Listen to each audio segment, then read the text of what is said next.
Actualité sociale chargée, on pourrait rajouter économique d'ailleurs. Il y aura demain la grève nationale et la manifestation parisienne à l'appel de 4 syndicats CGT, FO, FSU, Solidaires et le texte du dialogue social envoyé par le ministre du Travail aux partenaires sociaux. Il y a également aujourd'hui, on en a parlé tout à l'heure, les annonces de Manuel Valls concernant l'investissement. Nous allons analyser tout cela avec Bernard Vivier. Bonsoir, vous êtes le directeur de l'Institut supérieur du travail.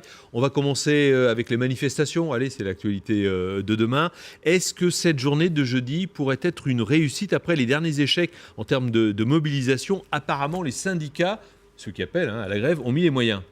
Alors oui, les organisations syndicales qui appellent aux manifestations ont mis les moyens. Il y a une manifestation à Paris, il y en a 65 en province, et ce sont 4 organisations syndicales. Force ouvrière, la CGT, l'Union syndicale solidaire Sud et la FSU, c'est-à-dire essentiellement l'éducation nationale, la fonction publique. N'appellent pas ces manifestations la CFDT, la CFTC, la CFE-CGC, l'UNSA. Donc nous avons 2 blocs syndicaux. Le premier bloc qui appelle à la manifestation veut exprimer une inquiétude du monde du travail. Et c'est vrai que le monde du travail est aujourd'hui marqué par l'inquiétude, la lourdeur, le repli sur soi. Maintenant, il est des raisons également internes à ces organisations. Cette opération a été lancée par Jean-Claude Mailly, secrétaire général de Force ouvrière, au moment de son congrès, il y a un mois. Et puis Philippe Martinez, c'est sa première démonstration de force. Il a besoin, lui, de s'installer à la tête de la CGT, et dans une CGT qui a besoin de se repositionner, de réfléchir, de savoir si elle doit se lancer dans un débat interne pour évoluer vers davantage de négociations et moins de manifestations et de grèves. Eh bien, Philippe Martinez a besoin de s'affirmer. Rien de tel à la CGT pour s'affirmer secrétaire général que de montrer les muscles. Alors, on apprend que Jean-Claude Mailly, dans un entretien qui paraîtra demain dans le Figaro, affirme qu'il est de la responsabilité d'un syndicat de dire stop à l'austérité. Mais l'argument de François Rebsamen, c'est qu'on n'est pas en France dans l'austérité puisque le pouvoir d'achat a augmenté de 1,1%. C'est vrai, on n'est pas dans l'austérité, le pouvoir d'achat augmente. Alors, grand débat sémantique qui oppose d'ailleurs Force ouvrière et la CFDT, Force ouvrière et le gouvernement. Chacun prend ses marques. Nous avons en Europe une reprise économique. Et en France, nous avons des signaux qui nous montrent que nous ne sommes pas loin de la reprise. Donc nous ne sommes plus dans une phase d'austérité, nous ne sommes pas encore dans la réalité de la reprise que vivent les autres pays européens. Et nous avons pourtant des signaux. Les taux d'intérêt sont bas. Le pouvoir d'achat des ménages commence à grandir. Les taux de marge des entreprises se rétablissent. Donc toutes les conditions sont là pour que l'investissement redémarre. Et pour autant, l'investissement ne redémarre pas. Alors justement, on va en venir aux annonces de Manuel Valls aujourd'hui. Donc faciliter les investissements pour les entreprises. On a un petit peu l'impression, à travers tout ce que vous venez de nous dire, d'un côté, il y a les syndicats qui disent stop à l'austérité, bon, les chiffres qui auraient tendance à prouver l'inverse, et puis le gouvernement qui donne de nouveaux signaux en faveur de la politique de l'offre des entreprises. Est-ce que c'est la bonne recette de saupoudrer un petit peu tout ça? C'est-à-dire des gestes pour les entreprises, des gestes avec le dialogue social entamé par le ministre du Travail envers les syndicats. Est-ce que ça peut fonctionner ? Oui, cela peut fonctionner si, côté employeur comme côté salarié, le mot confiance devient une réalité. Pourquoi l'investissement ne démarre pas en France? Essentiellement parce que les chefs d'entreprise ont l'inquiétude que leurs efforts pourraient être brisés par des mesures trop rigides, trop raides, et qu'il leur faut, sur le plan social, avoir plus de souplesse. Cela veut dire aussi, côté salarié, que la confiance nécessite que les parcours professionnels soient davantage sécurisés. Nous vivons une société qui est un peu bloquée. Le gouvernement, qui est constant, et cela depuis 2012, François Hollande, président de la République, n'a pas changé de ligne, veut relancer la machine économique par la relance de l'offre. Il n'est pas dans une logique socialiste ancienne qui est la relance par la demande. Souvenons-nous, au moment du Front populaire, Léon Blum avait eu cette expression peu élégante mais très significative: il faut injecter du pouvoir d'achat dans les masses. C'est-à-dire augmenter le pouvoir d'achat, donner le pouvoir d'achat. Ça a été un désastre.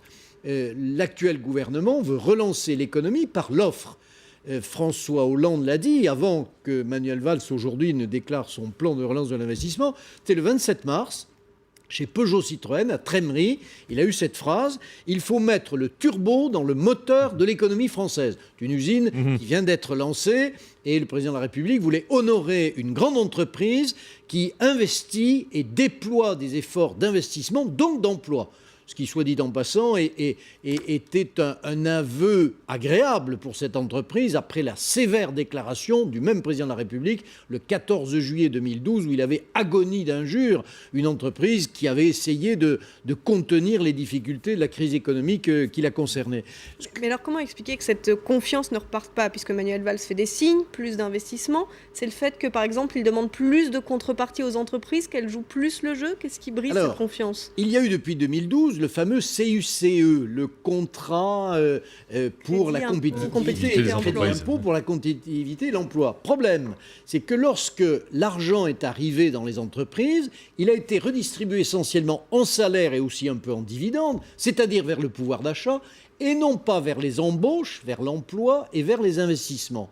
Donc le plan de Manuel Valls, aujourd'hui, c'est vraiment d'accentuer tous les efforts sur l'investissement et toutes les mesures qui sont prises, notamment l'amortissement plus rapide des investissements, un certain nombre de mesures, y compris pour les collectivités territoriales concernant la TVA. Il faut redonner des marges d'argent aux entreprises pour qu'elles puissent réellement investir. C'est aujourd'hui ce qui se fait. Pour compléter cette action, il faut que la confiance ait lieu côté salariés, côté syndicat. Et ça, c'est le volet de M. Rebsamen, ministre du Travail. Dialogue social, on va en parler, mais simplement, c'est ce que tout le monde fait remarquer. C'est bien beau d'investir, mais s'il n'y a pas de marché derrière, ça ne sert pas à grand-chose. Les marchés sont là, la reprise commence à apparaître, on le voit, la croissance qui était de 0,4% en 2014, le gouvernement mise sur 1% en 2015, c'est un peu osé, mais ce n'est pas irréalisable. Donc, contrairement à d'autres prévisions du gouvernement qui n'étaient pas réalistes. Donc ça se tient. Donc ça se tient. Il y a un pari, en tout cas le cap est là. Les manifestations de demain ne feront évidemment pas dévier d'un iota la volonté gouvernementale. Alors d'un mot, vous en parliez, le projet de loi sur le dialogue social, visiblement il n'y a pas d'enthousiasme. La CGT se dit partagée, qu'ils sauront reconnaître les points positifs sans être enthousiasmés. Le MEDEF parle de manque d'ambition du texte. Qu'est-ce qu'on sait de ce texte? Ça envoie des signaux à qui cette fois? Ça essaye surtout de donner une sortie honorable à un gouvernement qui s'est tout seul mis les pieds dans le tapis. Rappelons-nous, en juillet de l'an dernier, le gouvernement dit aux partenaires sociaux, vous allez négocier sur la négociation, sur le dialogue social. On aurait tendance à dire, de quoi je me mêle? Laissons donc patronat et syndicats négocier entre eux, quitte à les bousculer, à les inciter un petit peu. La négociation est trop courte, même si les négociateurs, ils nous l'ont dit, les négociateurs à l'Institut supérieur du travail, quand ils sont venus, on les a écoutés, ils nous ont dit, on n'a pas perdu notre temps, on n'a pas eu assez de temps.